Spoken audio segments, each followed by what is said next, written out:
Let me respectfully remind you,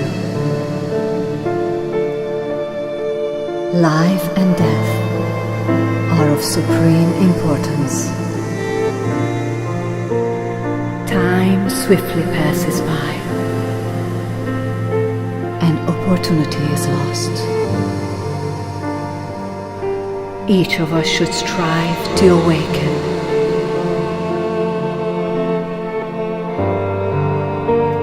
Awaken.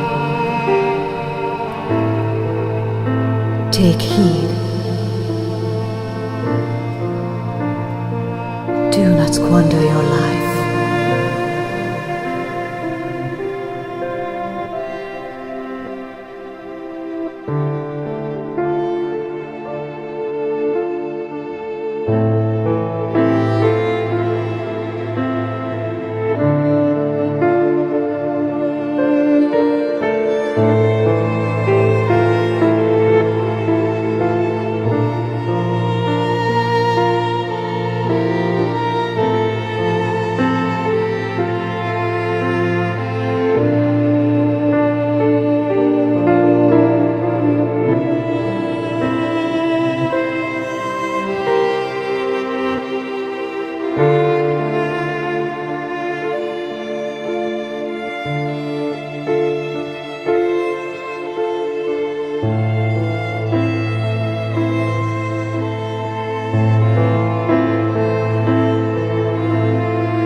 Humanity has descended deep into the material realm, putting its roots into the mental and physical layers of our being.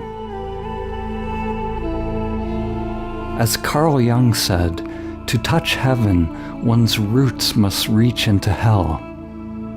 Out of the furnace of Babylon comes transformation, transfiguration, and new human potential.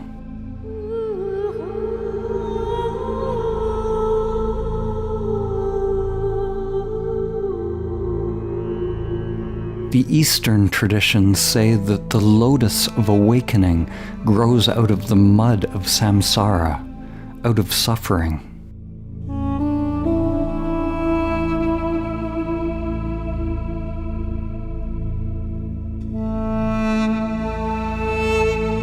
Christianity describes the fall in the Garden of Eden. In esoteric terms, this is the creation of a sense of individual self, or personal will that is separate from God's will. Along with this separate self is the coming into being of an external world of thought, the world of form that seems separate from this limited self.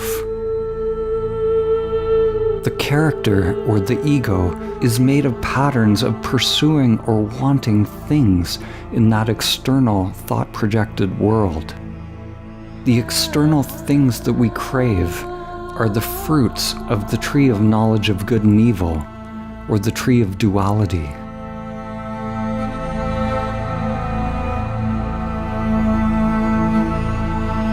You could say that original sin is the desires of egoic or dualistic consciousness.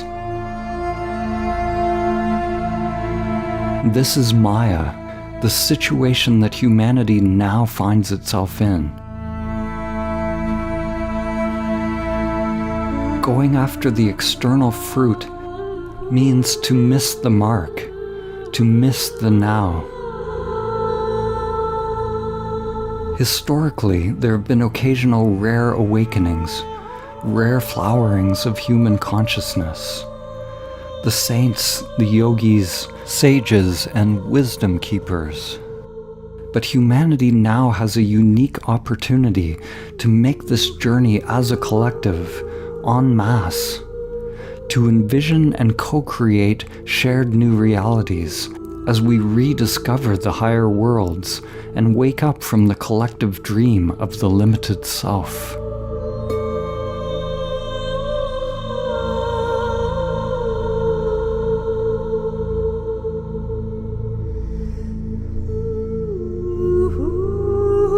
Most humans are currently living almost entirely identified with the gross physical and mental layers of their being, not even aware that the higher levels exist. Most people do not know or suspect that there are spiritual capacities latent within the self-structure, waiting to be activated. By realizing these capacities, we connect to subtler and subtler levels of existence, while at the same time making the self-structure permeable to our true nature, disidentifying from all levels of mind or Maya.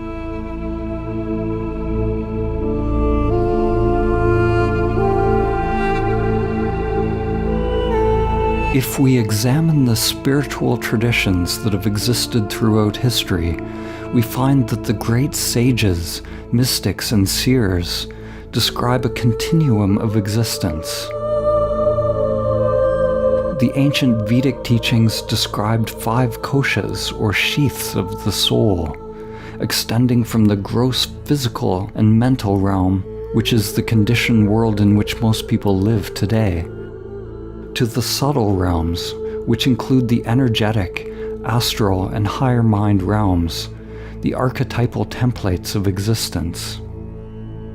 And finally to the causal realm, where there's no thought or sensation, the realization of primordial awareness, the awakening of God consciousness within the soul, dispels the illusion of all of these realms, all layers of Maya.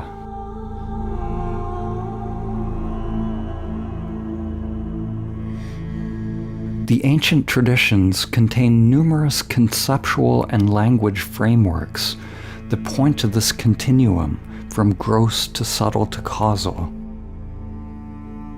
Whether it is the chakra system or kosha system of the Vedic traditions, or the dantians of Taoism, all levels within the field of change are Maya, the spiral that obscures our true nature, yet is the very expression of life itself. It is through the spiral of life that we experience human life. When all levels of Maya are realized to be empty of self, what is possible is an unfathomable non-duality, or mystical union beyond all language, which includes yet transcends all of the other levels.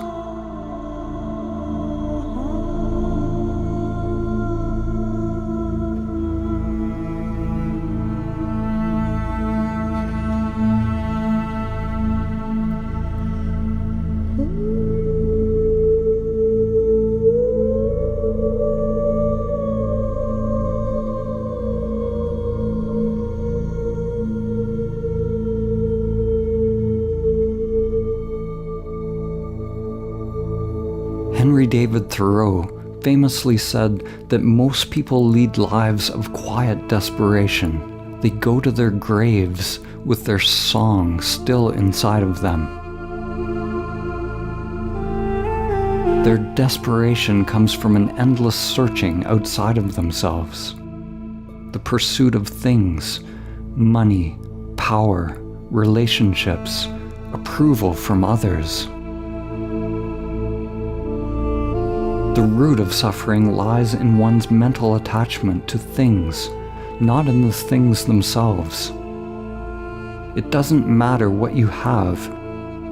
What matters is your attachment to what you have. We form attachments at the sensory level through neuroplasticity. Wherever attention is placed, neurons fire and wire together, creating a program in the mind. A tendency towards pattern, which is what the mind itself is. When we have any unconscious tendency or life pattern, we are not actually addicted to the things themselves. We are not addicted to drugs, alcohol, sex, food, or media, but to the sensations that they produce within us. We become free by observing the somatic field directly. The field of changing phenomena at the root level of awareness. We remain equanimous without reacting or judging any sensation as good or bad. To become free, we learned how these attachments are formed by bringing consciousness to the subtle inner world. We start to observe mental and sensory phenomena as a field of change, rather than getting attached to the thoughts and sensations which bring about identification and the very creation of the world of form. This field of change is also called prana, or inner energy, the feeling of inner aliveness.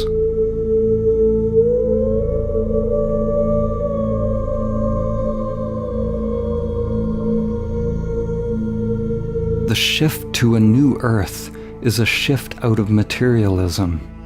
What we are witnessing is a release of the old paradigms and the pathological egoic agenda to endlessly acquire more. What you are seeing around you right now may seem like darkness. It may seem like madness. Actually, this is what awakening looks like on planet Earth. You are witnessing the dismantling of the old patterns.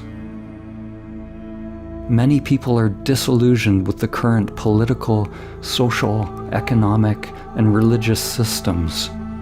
They no longer trust the egoic agendas of the media, industries, and so-called spiritual systems. They don't trust the medical establishment or the government. People are disillusioned. This dispelling of illusion is a necessary part of seeing the truth, a coming face to face with the spiritual sickness that is inherent in this time we are living in, and for coming out of egoic consciousness. By egoic consciousness, I mean the patterns of craving and aversion that operate unconsciously. The collective samskaras, or conditioned patterns, which create the conditions of Maya, the identification with our characters, or with social groups, or anything we define ourselves by, with the various personas and archetypes we are playing out in this lifetime. The self-structure is an interface with the world. We don't want to get rid of that interface or destroy it. The path is about disidentifying from it, so that our sense of I, or the sense of existence, is not tied to a limited form, so that we don't suffer when the world of form changes. The human path is a journey from pre-egoic existence, which is the merged oneness that we experienced when we were a baby with our mother, to the creation of a person. We grow, we create a character. This is a necessary part of our evolution in order to bring about self-consciousness, to bring about a sense of self or I. We are actually in an adolescent stage of our development. We're in an ego-identified stage. But the next step beyond self-consciousness is to realize transpersonal levels of self. to realize shared levels of consciousness, various levels of logos or higher mind. You could say levels of soul if you prefer that language. Our sphere of compassion expands. This is an expansion through love.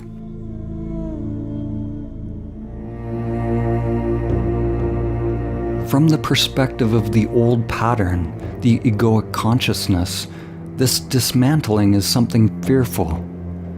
There's going to be confusion and pain if you're clinging to the old patterns. Those awakening will actually be perceived as a threat. Awakening will be seen as a crisis because it is the dismantling of what is known. Right now we are like caterpillars in the cocoon as it undergoes metamorphosis. There's a point in the transformation where the caterpillar is neither a caterpillar nor a butterfly. At this point, to the one undergoing the metamorphosis, the old self, it may seem that all is lost, but it's merely part of the process.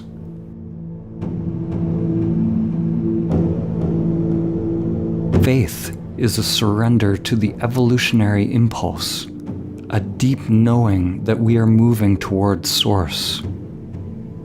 The collective delusion, what the ancient spiritual teachers called Maya, is tied to our collective attachment to old patterns. It's tied to human hubris, the belief that we know where we're going, what we're doing, and who we are.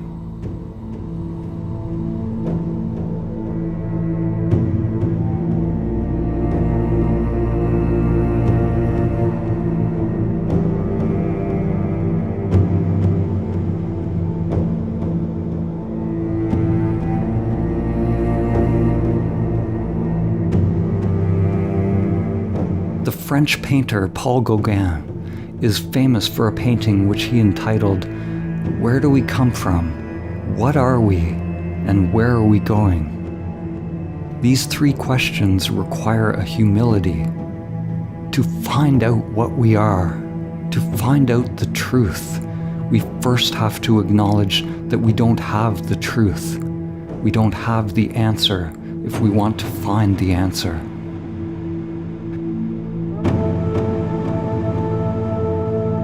There must be a genuine willingness to explore and to look at ourselves. Like Dante's pilgrim in the Divine Comedy, one begins the journey to know oneself in a darkened wood, astray.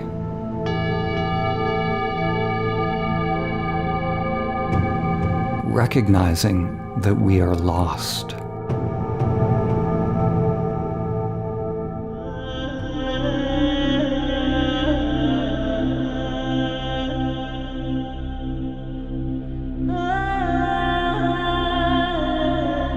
In the ancient Vedic traditions, the dimensions of being and becoming were represented by Shiva and Shakti. The archetypal feminine, the downward current or current of manifestation, is represented by Shakti, by the downward pointing triangle, which points toward involution of spirit into the world of form. Shiva represents the upward current, the current of liberation, the upward pointing triangle pointing toward pure awareness without any qualities, evolution beyond the world of form or the transcendent. So long as we are operating within the dualistic world, identified with the limited mind, these two currents comprise the pathless path. We are working within the current of manifestation and the current of liberation, doing and non-doing, inhabiting both the time-bound and the timeless. When these two dimensions are married in divine union, realized as one, it is Samadhi.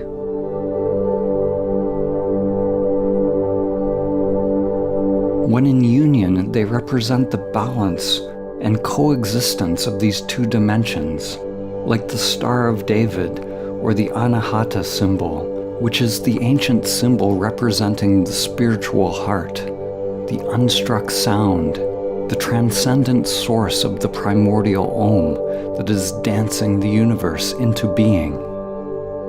It is said that in Samadhi you will hear the celestial music of existence, Musica Universalis, or the flute of Krishna, or what Pythagoras called the music of the spheres. Of course, these are all metaphors for something that awakens within the depths of your being, something beyond the limited mind and senses.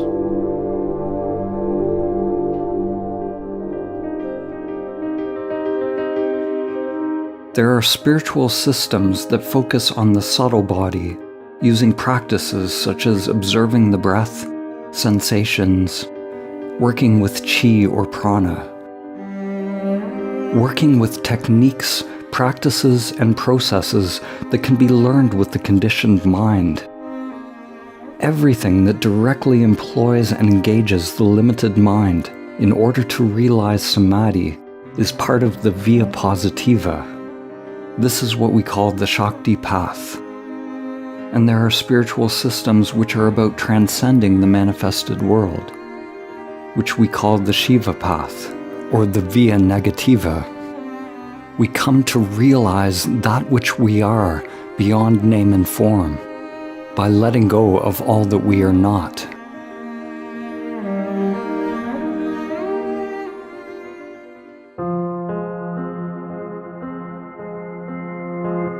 The way to samadhi has been given many names, such as meditation, self-inquiry, or prayer. Most people who practice these things today are practicing some technique, but the ancient form of meditation that leads to samadhi is actually not an activity. It is not something that you do or practice, but it is actually the cessation of the meditator, the seeker or the doer.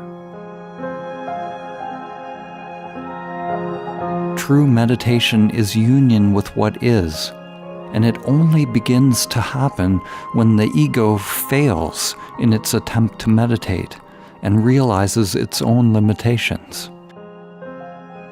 The ego, the you that you think you are, must necessarily fail in all attempts to meditate for true meditation to come about. The closer we come to the truth, the closer we come to samadhi, the less doing there is, the less technique there is. The techniques are all part of the past. We drop the doing and the doer. We drop the seeking and the seeker to come to the unconditioned present. Some teachers overemphasize techniques, while some undervalue them. It's important to understand that the technique is a stepping stone. We don't want to abandon the technique, but we don't cling to it.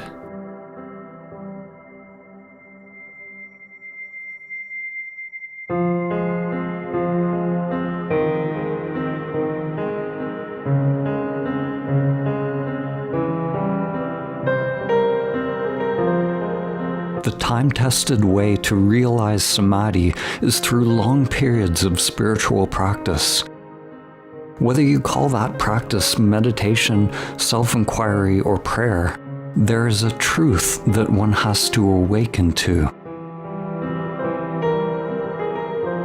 The yogi and sage Patanjali, who compiled the Yoga Sutras 2,500 years ago, taught that the entire endeavor of yoga is aimed at the cessation of the whirlpool of the mind. You could say it is the cessation of karma, the cessation of deep unconscious patterns that govern one's life. These conditioned patterns were called the vrittis in Sanskrit. Likewise, the Zen master Dogen said that meditation is the dropping off of mind and body.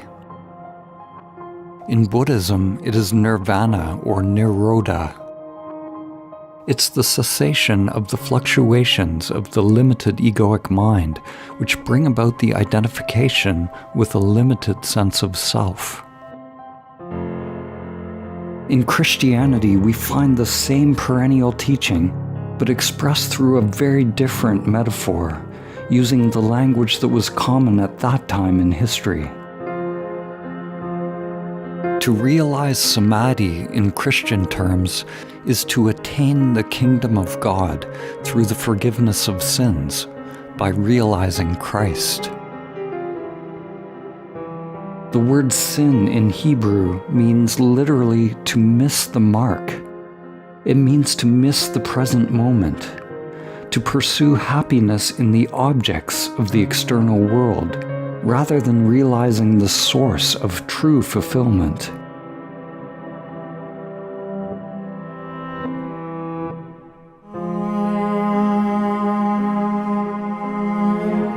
To come into the now, to the present moment, is to learn to surrender the preferences of the conditioned mind, to burn up opposing states by remaining non-reactive to anything that is appearing within the field of change. To meditate is to burn up the conditioned self, or you could say to free energy from the conditioned self. This truth is found in the Gospel of Thomas, which says, "If you bring forth what is within you, what you bring forth will save you. If you do not bring forth what is within you, what you do not bring forth will destroy you."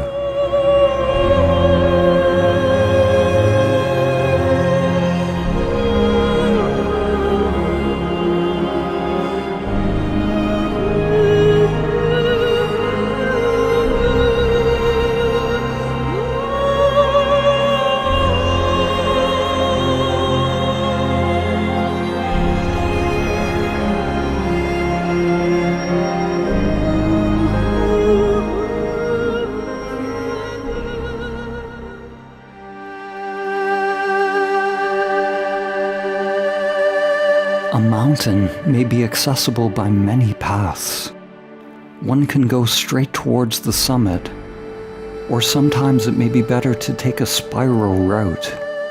But at the summit, the view is always the same, no matter which path you take.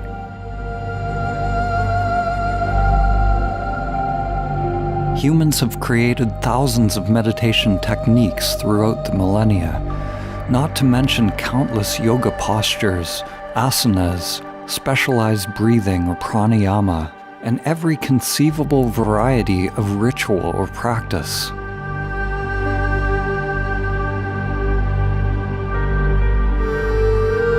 If meditation is simply a cessation or a stopping, if it's simply coming to stillness, then why do we need so many techniques to achieve it? Why can't we just sit and wait for our mud to settle, as they teach in Zen?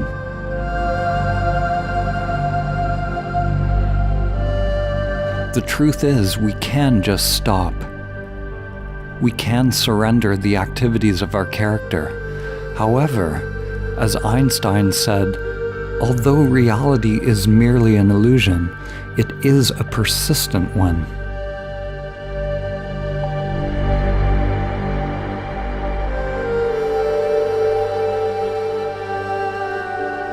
It is this persistence of the illusion that makes it necessary for most people to penetrate into the unconscious mind. To stay awake, we have to purify the avatar of its samskaras, of its karma or its programming, so that the unconscious aspects of self are no longer driving the show. When I say purify, I don't mean that the avatar is somehow bad or negative. I simply mean that it is possible to disidentify a sense of self from it, and the disidentification process is what we call purification or cleaning. I'm cleaning myself of myself. Our sadhana is to unite all aspects of ourself so that we are not divided. We penetrate into the unconscious by creating conditions of no escape for the ego. Whether this is through long periods of meditation or self-inquiry, through intensive yoga, qigong, prayer or breath work, or fasting or chanting, or by taking entheogens which open us to the unconscious depths of the mind, we will naturally be drawn to different practices, techniques, and tools at different times on our path.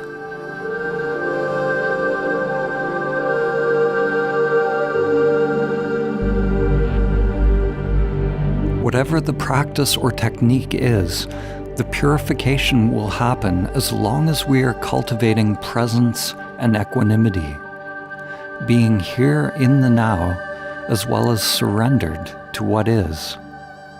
Then we continue to unbind the karmic knots that create identification with our avatar. We let go of judging any sensation or thought as good or bad, always going deeper into the sensory field, always perceiving subtler and subtler phenomena, becoming so conscious of what is arising that there is a merging with the meditation object. We become the breath. We become the yoga posture.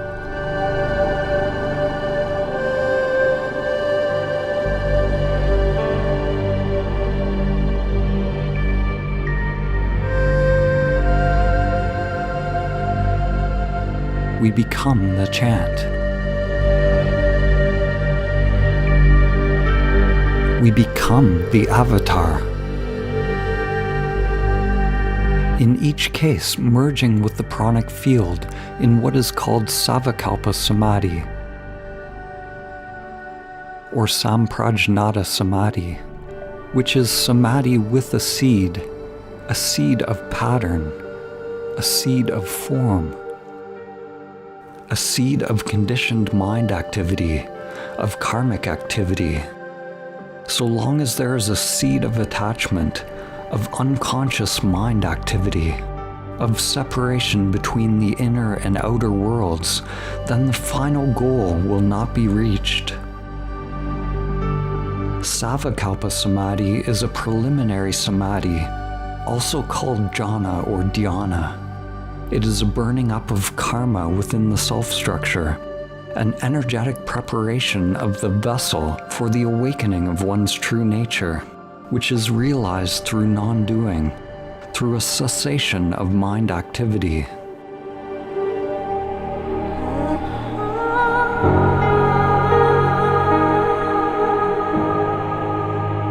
Your mind is like a pond, and your thoughts are like waves or ripples upon that pond.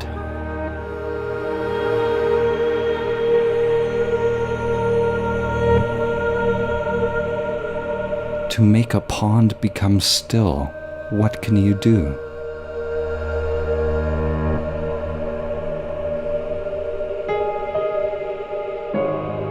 Anything you do will stir up more waves. You can't smooth it out or make it be still.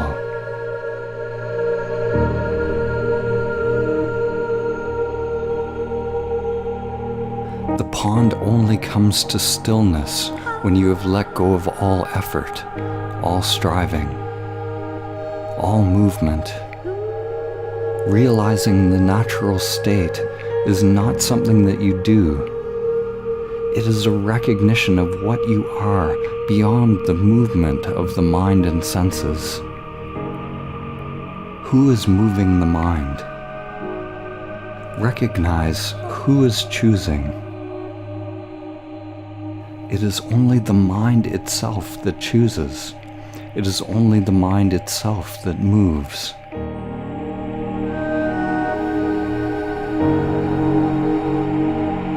It is only the mind itself that wants to try to still the mind.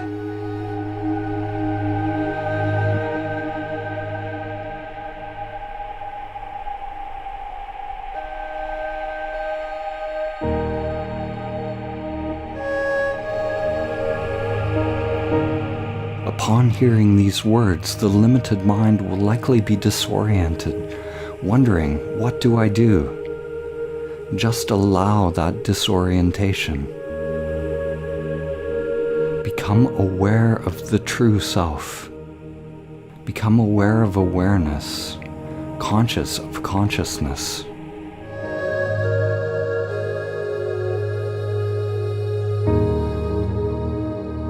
Stay with it until it alone becomes your reality. At the beginning, when you try to observe awareness, you will see only the false self, only the movements of the mind. When I say be aware of the true self, it is not a turning, it is not a movement. It is not like pointing a camera at a new object, but rather it is a giving up or a cessation of the interest or attachment to the movements of the mind.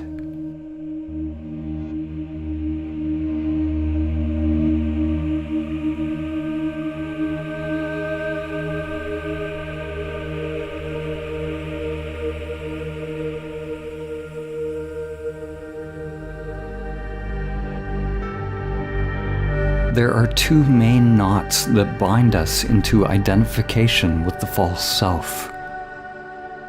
The body wants comfort, and the mind wants to know. The body is attached to sensations of pleasure and avoidance of pain. All sadhana or spiritual practice that leads to samadhi fundamentally involves two things. First, letting go of the duality of comfort and discomfort, and second, entering into a don't-know mind. Deep inner surrender, energetic surrender, and being thoughtlessly present, choicelessly aware.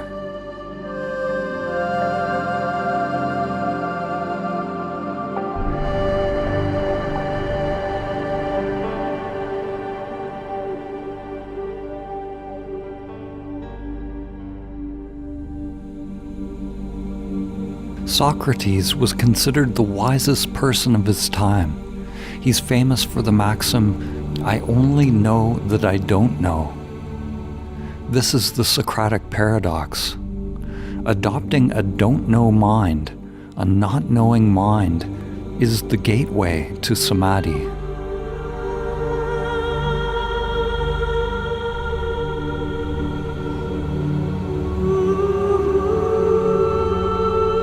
Wait, be still without hope, without thought, because hope would be based on some idea and would be keeping energy flowing into the conditioned mind.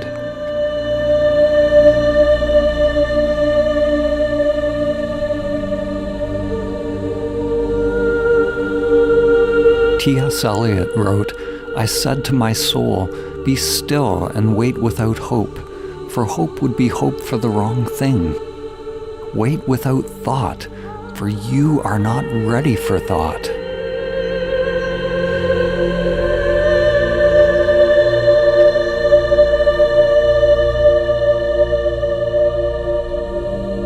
The moment you have a hope, a motive, or a thought is the moment that you are again caught in the conditioned mind. In the Divine Comedy, Dante wrote of an inscription at the entrance to hell. "Abandon all hope, ye who enter here."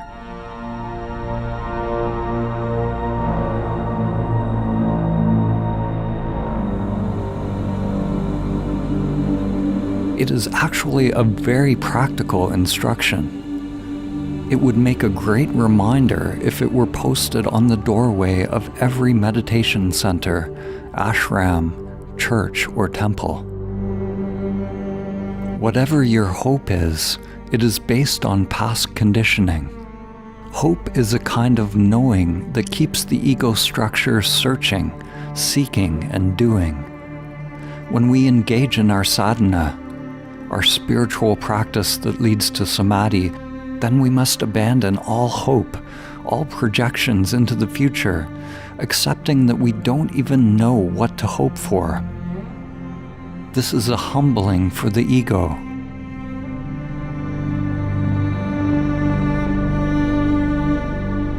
When we abandon hope, we also abandon fear.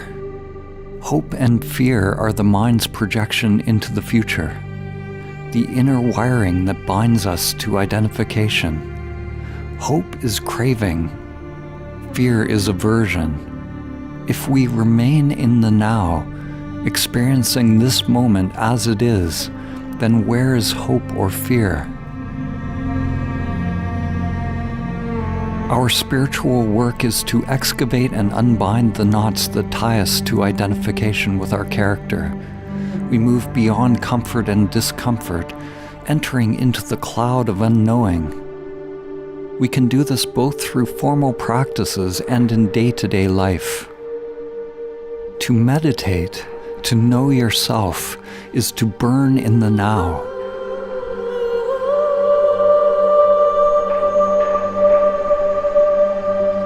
To burn up your patterns, your preferences.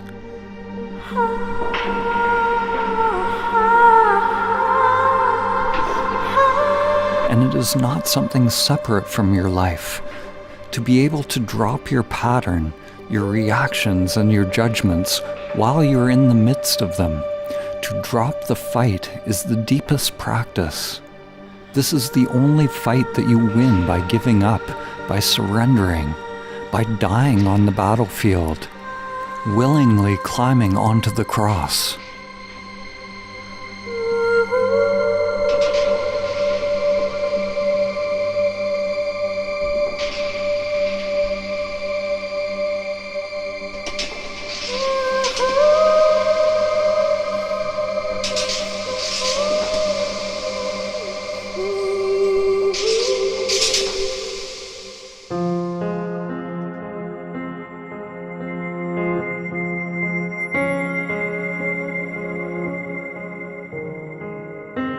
Some people are ready for the highest teachings on meditation and self-inquiry, the simple and clear truth. They will hear the Dharma and will understand immediately. These people are like wood that has been well seasoned, and they are ready to burn themselves up. They just need the spark. Other people seem to require more preparation. They're like wet wood, and they need some time to dry out before they ignite. They need techniques, practices to loosen the bonds of the self-structure, to become free of samskaras. Or at least they believe that this is the case, and the belief makes it so. Practices and techniques are like stepping stones, like using a thorn to remove a thorn, or a pattern to remove a pattern. Spiritual practices such as reciting words, practicing a discipline, or anything learned is simply imitation. It's something repetitive and conditioned. Because all techniques are conditioned patterns within the mind, the practice itself will never lead beyond the mind, to samadhi. You will remain in the pattern, in a robotic, repetitive state. One must hold on to the technique loosely, allowing inner energy to flow freely. When you become absorbed in inner energy, then the conditioned doing is dropped.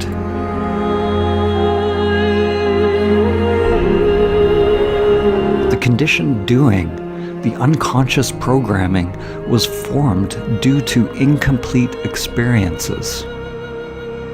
Whenever we have an incomplete experience, it creates an impression in the mind. It creates a little program in the unconscious. This programming or conditioning can come from traumas or simply experiences that we have turned away from because they were too painful.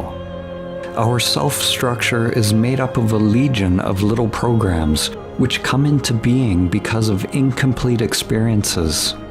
These memory imprints are not only stored in the brain, but within the energetic systems of the body. throughout the nervous system, the fascia, and many networks of nadis or meridians. These programs take energy to run. If energy is trapped in the unconscious, then it's like leaving apps open on your phone, draining your battery. Our sadhana is like learning to close the apps on our phone.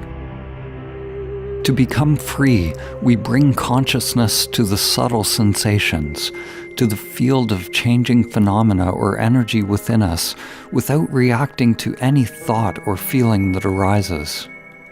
By dropping the preferences of the ego structure, moving beyond comfort and discomfort. Everything in the external world is pointing us in the wrong direction. Society tells us to numb our pain, to seek comfort. The way in is the way out. The way out is the way in.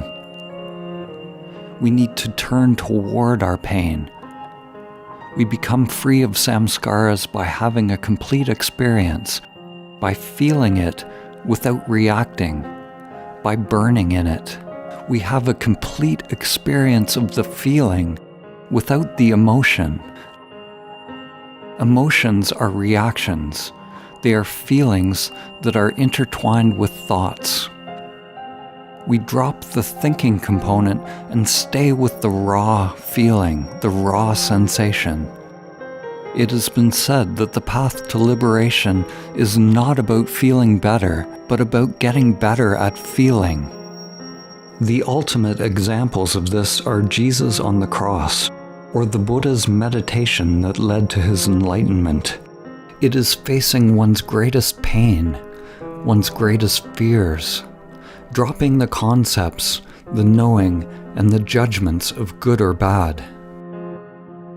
Awakening is merely the beginning step in an accelerated process of inner development, of growing the inner lotus, of becoming a living bridge, of purifying the human vessel to house divine consciousness.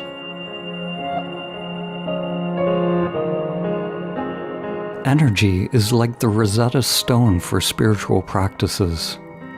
If you understand how energy works, you understand the usefulness of the practice. Every technique or practice is interrupting the pattern of you. You are using a conditioned pattern to interrupt conditioned patterns. You must be willing to let go of the technique once it has served its purpose. Otherwise, you will just create an identity around it and a new spiritualized self-structure.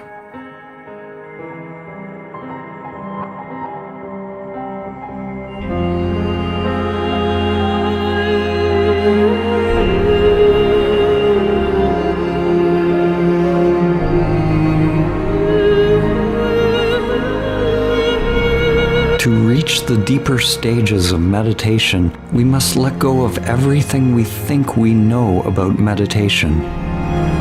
The ancient terms for meditation, jhana, dhyana, zen, or chan, refer to a sort of inner dissolving, a kind of meditative absorption, a transformation or inner purification of egoic conditioning. The ancient meaning of the word jhana is related to the Pali word japeti, which means to burn up. It is a burning up of defilements, of sin or samskaras. It's a burning up of identification with the false self, a burning up of delusion, a burning up of all preferences out of which the ego construct is made, and a release and coming forth of inner energy. One becomes equanimous with what is, surrendered to what is, attentive to what is.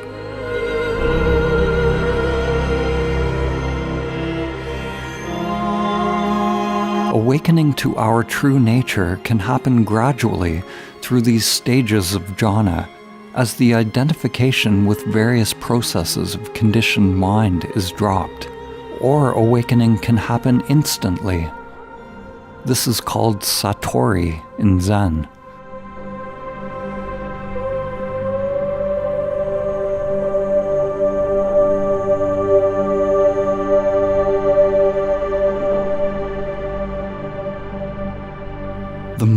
pure teaching is transmitted in silence. But with the world such as it is today, very few will understand or be drawn into the source of that silence.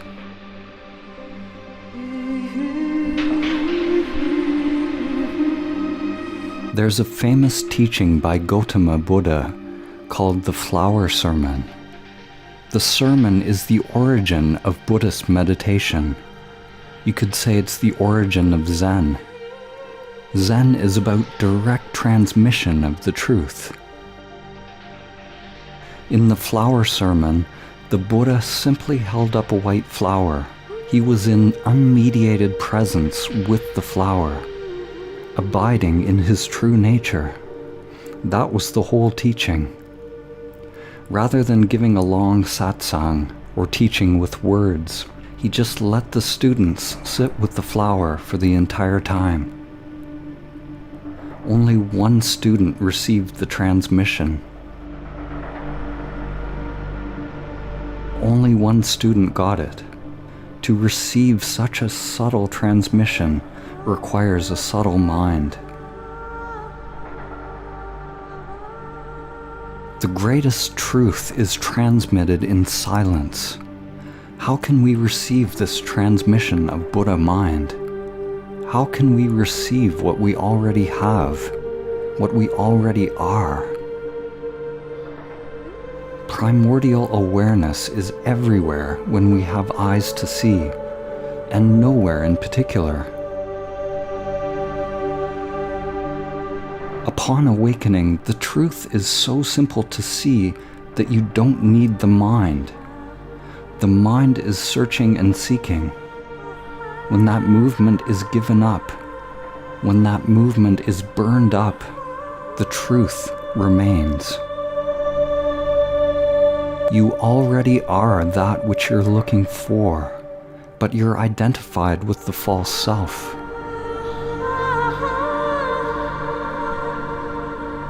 Notice the flower, and notice who or what is observing the flower. What is separating the observer and the observed?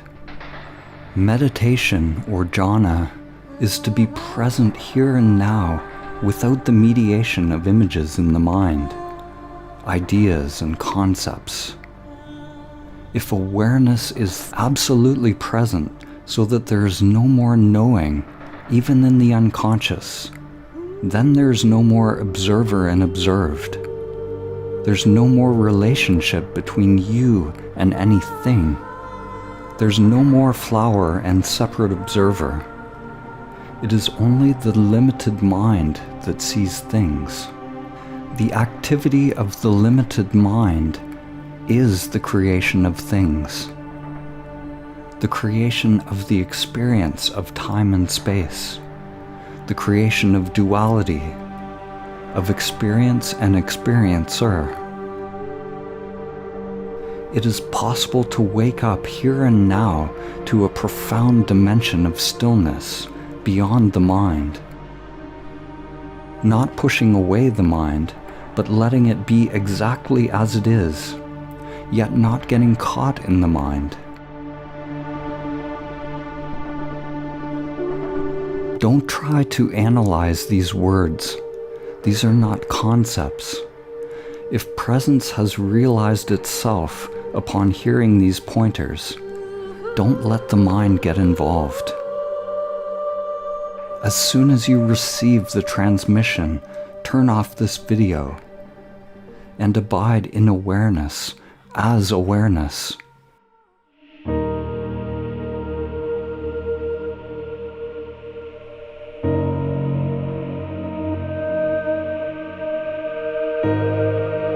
Silence is the greatest teaching, the purest teaching.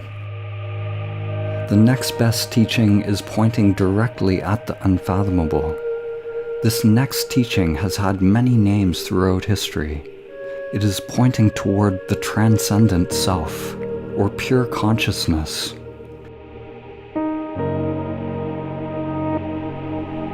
In Buddhism, it is called prajna paramita, which means the ultimate knowledge or perfect wisdom. which is distinguished from ordinary knowledge or conditioned knowledge. It is what is realized through the eighth limb of yoga described by Patanjali.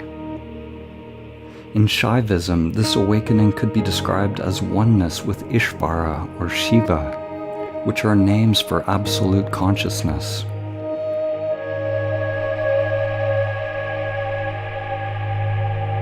In Western mystical traditions, the terms henosis or apophaticism have been used to refer to union with the One. Plotinus said that the One transcends all beings, but is immanent within them.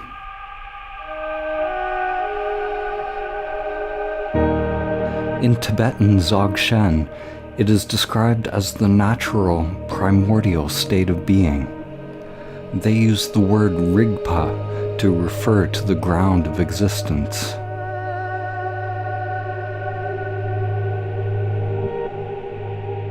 In Sufism, it is the secret of secrets realized through fana, which is annihilation, or learning to die before you die.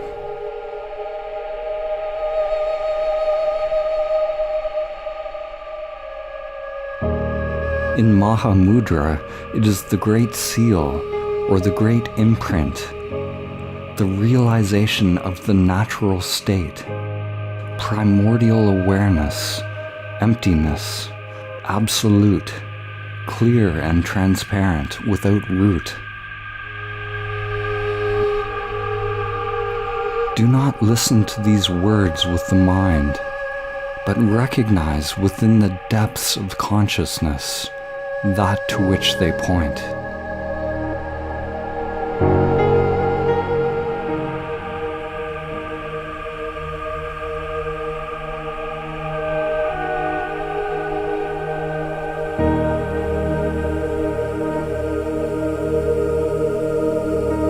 The truth of who or what you are, the truth that transcends the limited mind, cannot be seen by means of the limited mind. The still point cannot be reached by means of movement. If you want to realize the still point beyond thinking, let go of all interest in thoughts and sensations, all preferences, all phenomena generated by the mind and senses, and rest in naked awareness.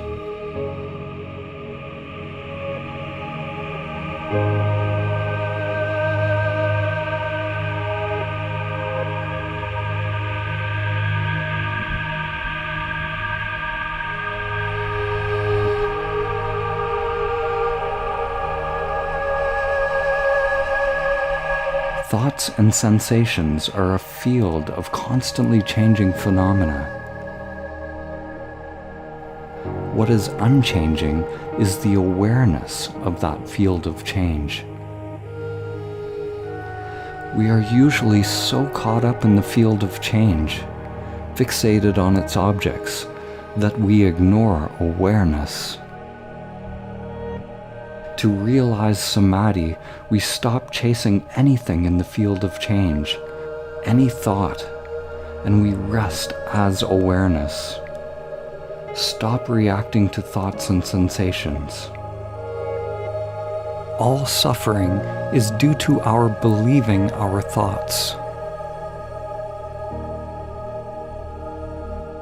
Notice the mind's habit of judging or labeling any thought or sensation as good or bad. We allow every thought and sensation to be as it is.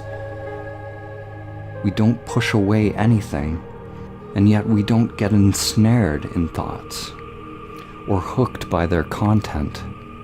In this way, we approach the Absolute by the negative path, the via negativa. Whatever is arising, we realize not this, not that, not this, not that. Through the via negativa, one realizes everything that is arising is not you. You realize that you are nothing, the wisdom of no self.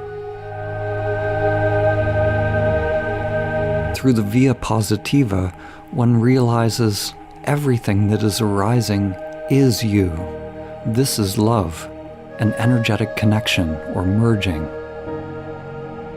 Both truths exist simultaneously.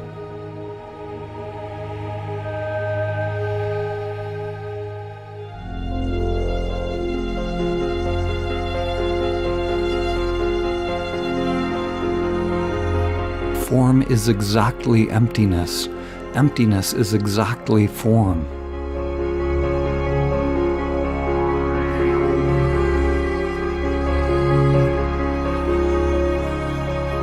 There's a saying in Zen, at the beginning of the path, mountains are mountains and rivers are rivers. After some realization, mountains are no longer mountains and rivers are no longer rivers. But when the final truth is revealed, mountains and rivers are. What has changed on this journey? The mountain and the river remain as they always have been. What has dropped away is your idea of the mountain and the river. What has dropped away is the whirlpool of the mind that mediates, that creates the illusion of separation between you and the world.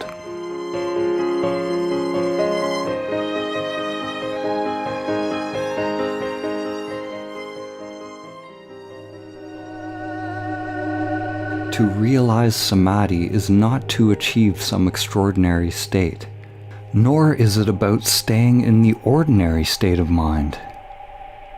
Only the limited mind or egoic mind discriminates ordinary and extraordinary.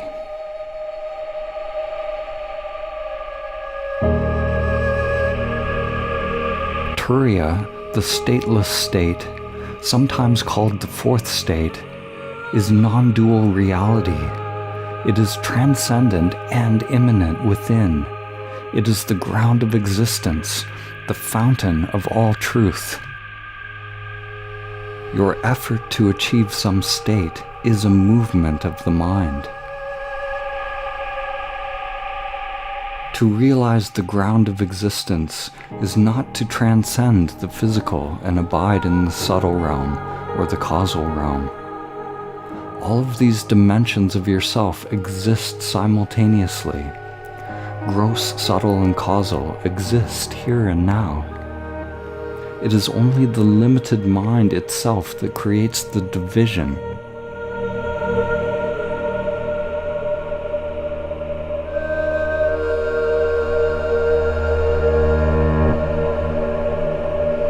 To realize samadhi is not to try to achieve something.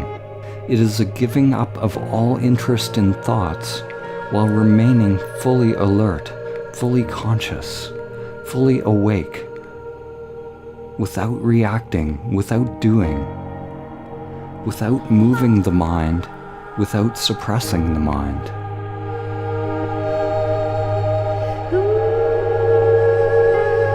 To be aware, to be fully attentive to what is happening, without the mediation of egoic conditioning, without concepts, without controlling, manipulating, or distortion, without the filtering of the limited mind. It is to be present without choosing. Present without choosing, and therefore without a chooser. You could call this a mirror mind. A beginner's mind without memory or past. An open or transparent mind. You make every moment new.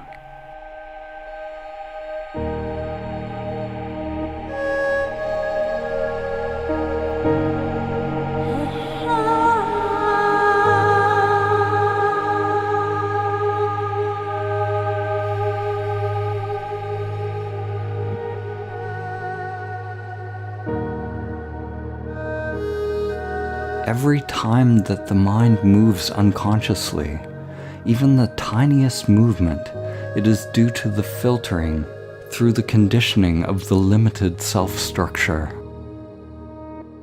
Whenever the mind moves unconsciously, it is due to some unsatisfactoriness, which is called dukkha in the ancient traditions. How do I let go of dukkha? How do I let go of all unsatisfactoriness? Listen closely. To the limited mind, there's a paradox. The limited egoic mind hears the question and wants to know how. How do I do it? But that limited mind can't do it. The limited mind will always fail in any attempt to realize samadhi. It must fail. The limited mind does not awaken. Primordial awareness wakes up from its identification with the limited mind.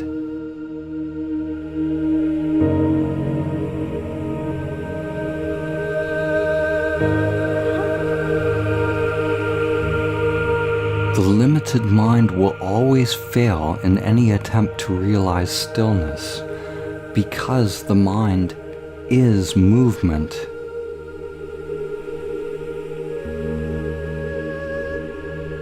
The mind itself is movement, and this movement creates the experience of time and space, creates separation. It is an endless process of doing.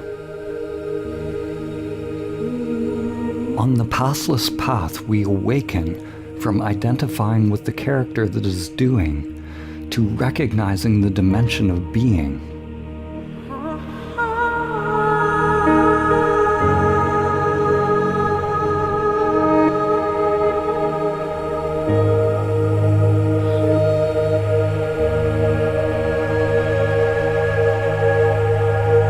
In samadhi, the separation between doing and being drops away. The separation is simply another mind process. When there's no thinking within the conditioned egoic structure, then there's no problem.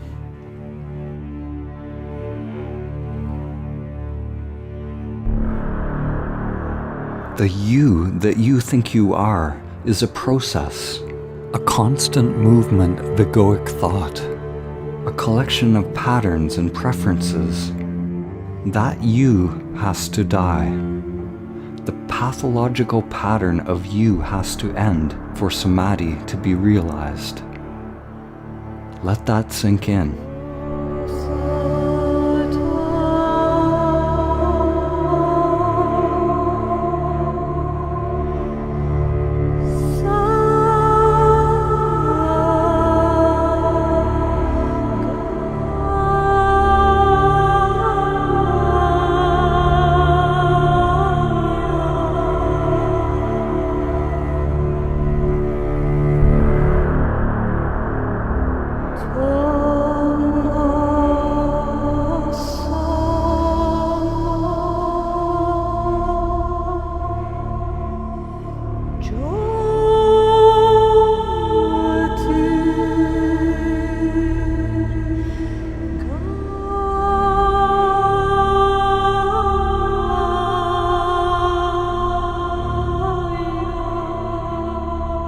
To awaken is to see the nature of human suffering, of the human condition. It is the recognition of who or what suffers.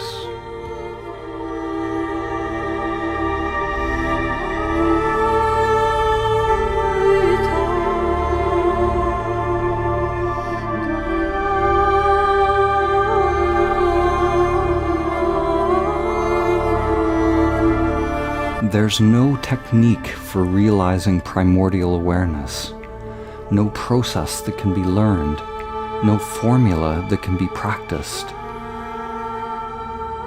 What I'm getting at can be received in an instant, in a flash. It is precisely the dropping of all formulas, all knowing and all doing, all egoic agendas that creates the optimal conditions for primordial consciousness to awaken.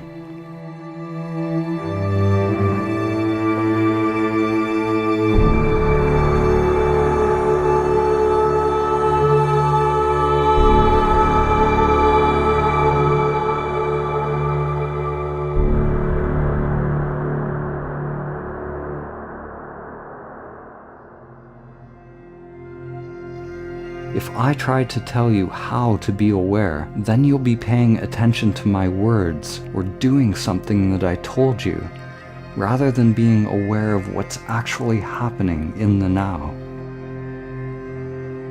You have to become so conscious of what is, so intimate with existence, that there's no preference, no self or I in it. You inhabit or merge consciousness into what's happening. When egoic activity is dropped, you become that which is arising. Actually, that's not true. More correctly, it's the illusion of separation that falls away. The truth is, we were never actually separate.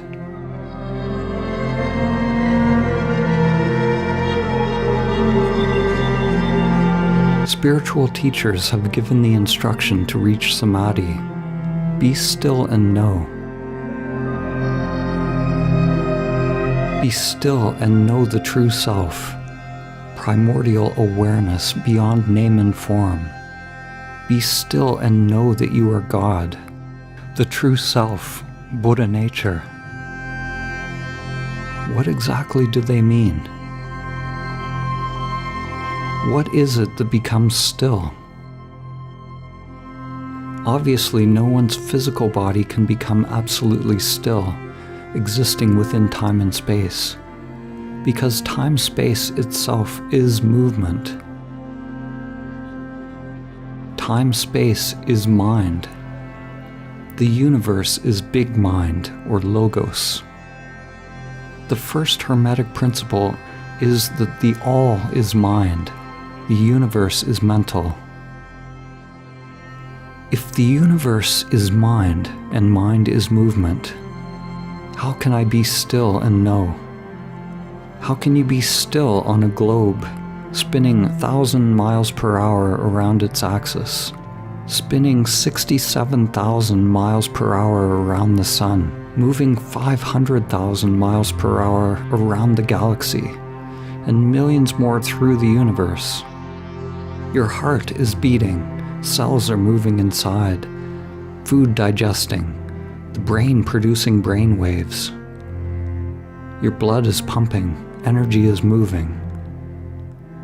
How can we be still? When the spiritual masters say, "Be still and know," they must be talking about something else, something beyond time and space, something beyond the physical and mental. What is meant by stillness is something that we have no word for in our modern language system. The Sanskrit language, the language of the yogis, has more precise terms which point to the non-dual. The term shunyata is often translated as voidness, stillness, or emptiness. Stillness is maybe the closest English word, but it is inadequate to describe something that is not of this dualistic world. What is actually realized is the primordial consciousness, which is beyond stillness and movement, beyond time. It is eternal, the ground of your being, the essential nature of reality that does not change. Actually, it is beyond change and the changeless. When our true nature is realized, it becomes obvious that silence and noise are a duality created by the mind. Stillness and movement are a duality created by the mind.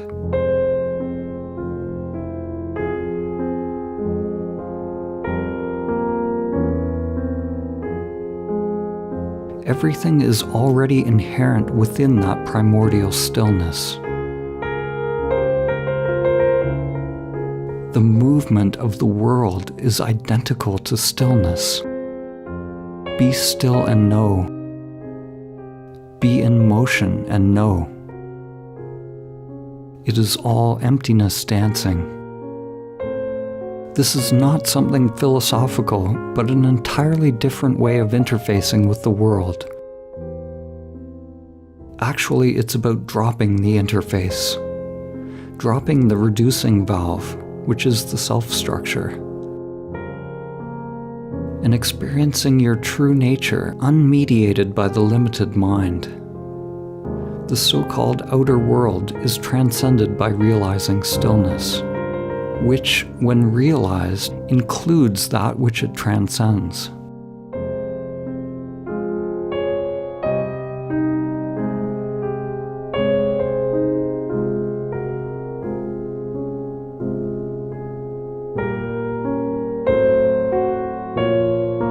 If you think you understand Samadhi after watching this film, then you've missed what's being said. It would be like mistaking the menu for the meal.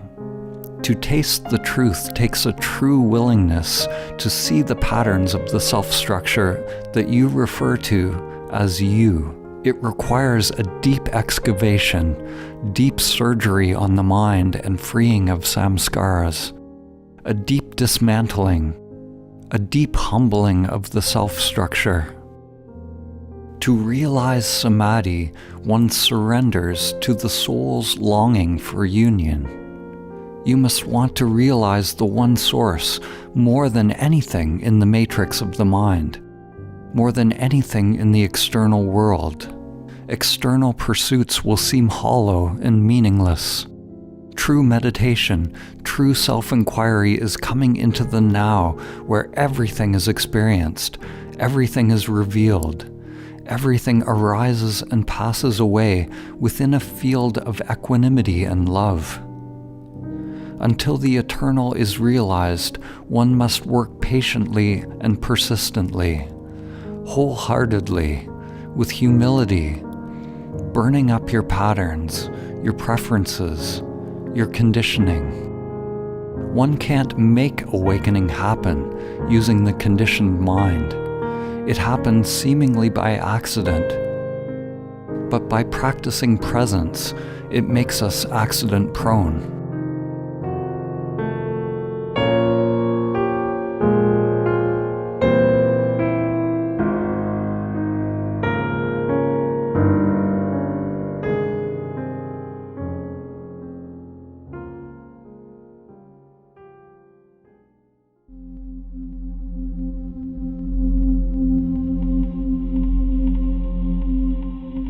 The final words of Socrates before he was executed were a warning to the world.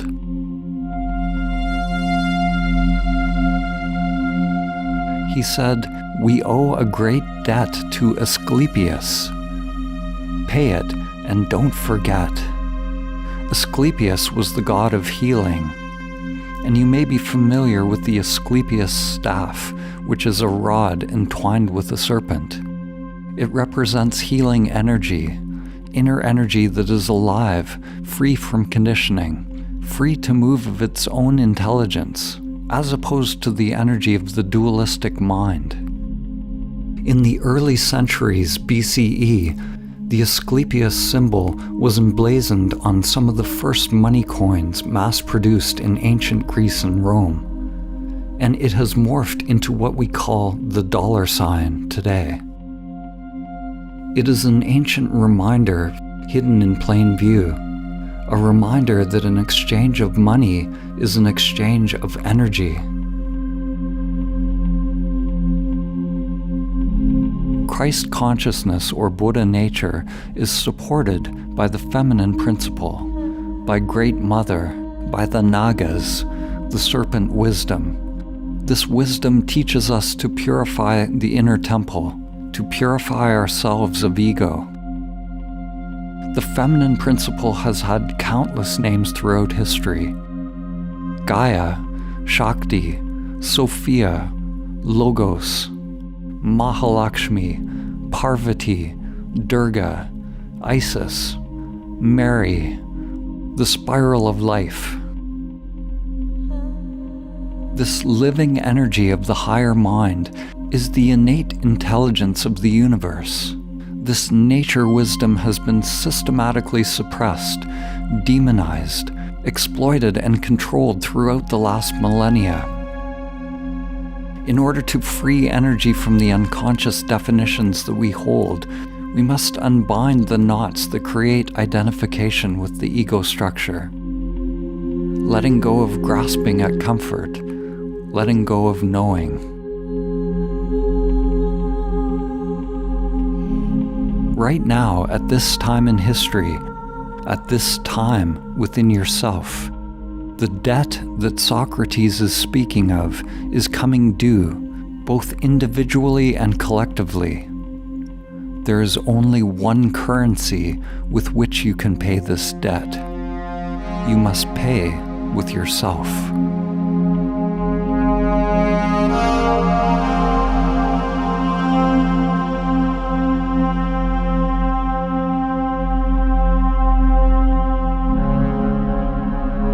When we free our inner energy, our inner aliveness, from its prison in pathological thought structures, it becomes free to connect us with higher levels of mind. Energy is what connects us all. Another name for this energy is love. All true spiritual masters say that love is the true religion. Love is the religion of the future. It cannot be institutionalized, systematized, or conditioned. Love is inseparable from the realization of the one primordial consciousness. To love is to be one with.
The breeze at dawn has secrets to tell you.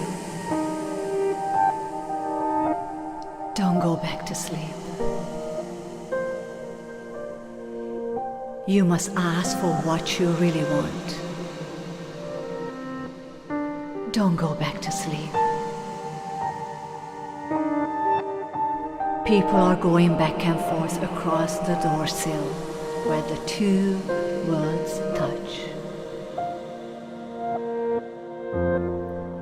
The door is round and open. Don't go back to sleep.